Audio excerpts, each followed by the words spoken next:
Takže čaute, my sme škola podnikania a služieb. A u nás sa sny nemenia len na plány, ale na realitu.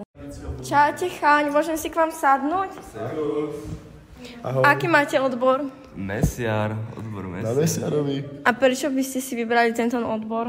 No, pretože sa naučíš pracovať s poctivými surovinami. No, získaš remeslo, ktoré má tradíciu a budúcnosť. Takže 10 z 10? 10 z 10. 12. Ahojte, dievčatá, aký odbor máte? Obchodný pracovník. Asistent predaja. Ako by ste odporúčili tento odbor?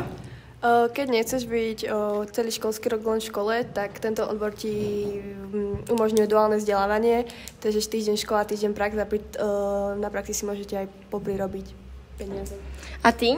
Ak hľadaš odbor, ktorý ťa pripraví na prácu aj v bežnom živote, tak odporúčim asistent predaja. A koľkatačky ste? Tretiačky. Tretiačka. Ahojte, dievčatá, aký odbor študujete? Cukrár. A koľkatačky ste? Tretiačky. Prečo by ste odporúčili tento odbor?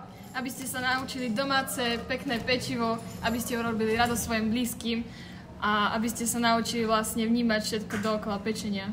A koľko z 10 by ste odporúčili tento odbor? 10 z 10. Zaujalo ťa toto video a chcel by si vedieť o našej škole viac? Môžeš si to pozrieť na našej instagramovej stránke tu.